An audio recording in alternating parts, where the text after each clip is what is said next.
Surf XL நம்ம use பண்ற டிடர்ஜென்ட்ல இருக்கிற ஒரு கெமிக்கல்னால நதிகளுக்கும் நிலத்தடி நீருக்கும் மிகப்பெரிய பாதிப்பு ஏற்பட போகுதுன்னு சொன்னா நீங்க நம்புவீங்களா? யூரோப் இதை கம்ப்ளீட்டா பேன் பண்ணிட்டாங்க. நம்ம கவர்மெண்ட் இதை கண்டுக்கிறதே இல்ல. வீடியோவை ஃபுல்லா பாருங்க, உங்களுக்கே புரியும். முதல்ல இதோட ஹிஸ்டரியை பார்ப்போம். ஹிந்துஸ்தான் யூனிலிவர் 1959 வருஷம் சர்ஃபை லான்ச் பண்றாங்க. இது டிடர்ஜென்ட் பாருக்கு ஒரு ஆல்டர்னேட்டிவா லான்ச் பண்றாங்க. நாளாக சர்ஃப் எக்ஸலா மாறுது. இன்னைக்கு நிறைய வீடுகள்ல இது இருக்கு, நிறைய நதிகள்ல இது இருக்கு. சொன்னா நம்புவீங்களா? பாஸ்பேட், குறிப்பா சோடியம் ட்ரை பாலிபாஸ்பேட். ஆரம்ப காலங்கள்ல உலகத்துல இருக்கிற எல்லா டிடர்ஜென்ட்ஸ்லயும் இது இருந்துச்சு. சரி, இதுக்கான யூஸ் என்ன? ஹார்ட் வாட்டர், அதாவது உப்பு தண்ணியில இருக்கிற மினரல்ஸோட இது பைண்ட் ஆகுது. அதனால நிறைய நுர வருது. இந்தியால உப்பு தண்ணி பிரச்சனைங்கிறது பெரிய பிரச்சனை. அதை இந்த பாஸ்பேட் ஃபார்முலா சால்வ் பண்ணுது.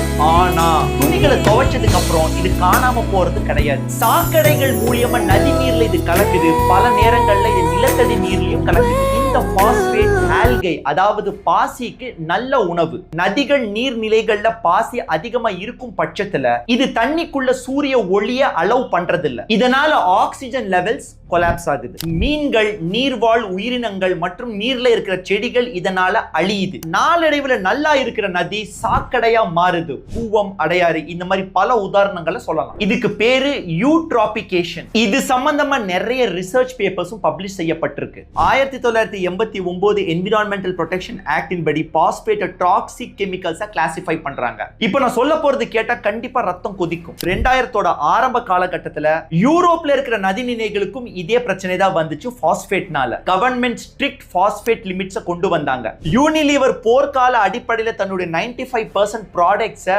ரீஃபார்முலேட் பண்ணி லான்ச் பண்ணாங்க. அதாவது பாஸ்பேட்டை கம்ப்ளீட்டா ரிமூவ் பண்ணி அதுக்கு ஒரு ஆல்டர்னேட்டிவ் போட்டு லான்ச் பண்ணாங்க. நம்ம இந்தியால பாஸ்பேட்கான ரெகுலேஷன்ஸ் பெருசா இல்ல. கைட்லைன்ஸ் இருக்கு, ஆனா லா இல்ல. இதனாலேயே HUL மாதிரியான கம்பெனிஸ் நம்ம இந்தியன் மார்க்கெட்ல விட்டு விளையாடுறாங்க. இவங்கனால நிறைய சைடு எஃபெக்ட்ஸும் ஏற்படுது. இந்த பாஸ்பேட் இன்னுமே பெரிய பெரிய பேண்ட்ஸ்ல காணப்படுது அப்படின்னு சொல்லி ஒரு ரீசன்ட் ரிசர்ச்சும் சொல்லுது. நம்மள மாதிரி சாதாரண மக்களுக்கு இது தெரிய வாய்ப்புகள் இல்ல. ஆனா முடிவு எடுக்க வேண்டிய அரசு இத பத்தி கண்டுக்கிறது இல்ல. இது அத்தியாவசிய பொருள், இது இல்லாமலே ஒண்ணும் பண்ண முடியாது. இந்த இடத்துல என்ன பண்ணலாம்? கமெண்ட் செக்ஷன்ல கமெண்ட் பண்ணுங்க. சர்ஃப் எக்ஸல் நம்ம யூஸ் பண்ற டிடர்ஜென்ட்ல இருக்கிற ஒரு கெமிக்கல்னால நதிகளுக்கும் நிலத்தடி நீருக்கும் மிகப்பெரிய பாதிப்பு ஏற்பட போகுதுன்னு சொன்னா நீங்க நம்புவீங்களா? யூரோப் இதை கம்ப்ளீட்டா பேன் பண்ணிட்டாங்க. நம்ம கவர்மெண்ட் இதை கண்டுக்கிறதே இல்ல. வீடியோவை ஃபுல்லா பாருங்க, உங்களுக்கே புரியும். முதல்ல இதோட ஹிஸ்டரியை பார்ப்போம். ஹிந்துஸ்தான் யூனிலிவர் 1959 வருஷம் சர்ஃபை லான்ச் பண்றாங்க. இது டிடர்ஜென்ட் பாருக்கு ஒரு ஆல்டர்னேட்டிவா லான்ச் பண்றாங்க. நாளாக சர்ஃப் எக்ஸலா மாறுது. இன்னைக்கு நிறைய